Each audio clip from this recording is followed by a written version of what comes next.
Welcome to this video. Today, you're going to learn the difference between can and be able to. This is a question that a student had submitted, and it's a great question. Of course, I'm Jennifer from jforrestenglish.com, and this channel is dedicated to helping you sound like a fluent, confident, natural English speaker. Now, before we go any further, make sure you subscribe and hit that bell icon so you're notified every time I post a new lesson. Now, let's dive in with this video.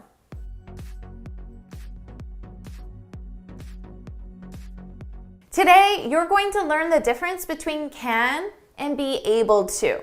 Now, both of these are used to talk about ability, but the difference is in the sentence structure that's possible and also what type of ability. So first of all, you need to know that can is used for general ability. So we use it in both the positive form and the negative form in a very general context. For example, I could just say, I can swim. I can swim.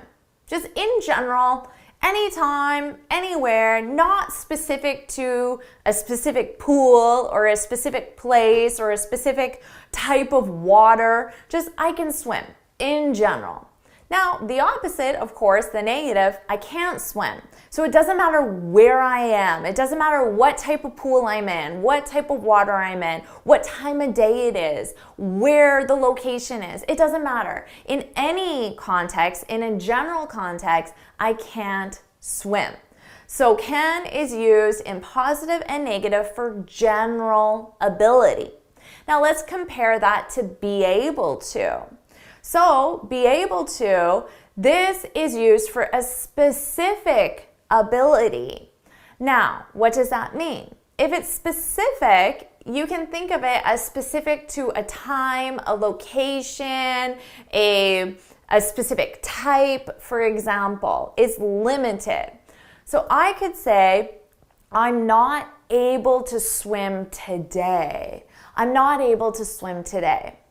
Now, I wouldn't just say I'm not able to swim because that sounds like a general statement. And if it's a general statement to all places, all times, all situations, I would use can. I can't swim. But if I say I'm not able to, that means it's a specific time or a specific location. So I might add to that sentence and say I'm not able to swim today because the pool's closed. Or because I have an important meeting, or because I'm not feeling well. So there's a specific reason that's preventing that ability. So that's the first important distinction. Can, general, be able to, specific. Now, the other very important thing you need to remember is that grammatically, these are different. And that's because can is a modal verb. Modal verbs are limited. They're limited in the sentence structure that they can use. Now, can as a modal verb is used in the present and the future. Be able to, this is a verb expression. The verb, of course, is the verb to be. That's the verb that's conjugated with the subject and the time reference. As a regular verb expression, we can use this in any sentence structure, any formation, any verb tense, anywhere on our timeline of past, present, or future.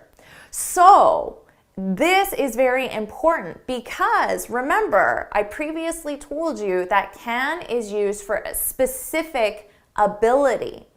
But let's say you want to talk about a specific ability in a sentence structure where a modal verb is not possible in that sentence structure. If that's the case, even if you're talking about specific ability, you would use be able to. So you use be able to when can is not possible grammatically. Let me give you an example to make this very clear. So I could say a lifeguard needs swim for 20 minutes without stopping. So in this case, this is a general ability. This is something that a lifeguard needs any place, anytime. It's just a general ability. But what about this blank here? What do I need grammatically to complete this sentence? Well, we have to look at the sentence. I have need as a verb. Needs, the lifeguard needs. Now, need is a verb. The next verb has to be in the infinitive form.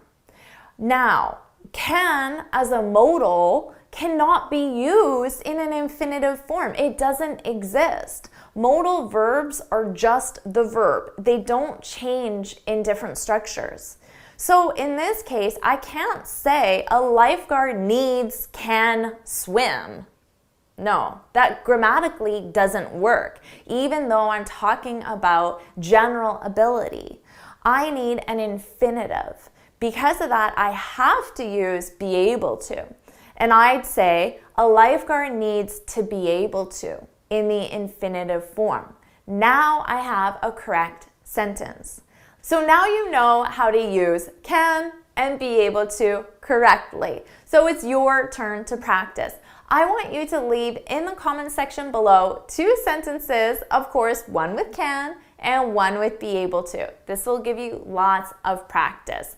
If you found this video helpful, please hit the like button, share it with your friends, and of course, subscribe. Now, before you go, make sure you head on over to my website, jforrestenglish.com, and download your free speaking guide. In this guide, I share 6 tips on how to speak English fluently and confidently. And until next time, happy studying!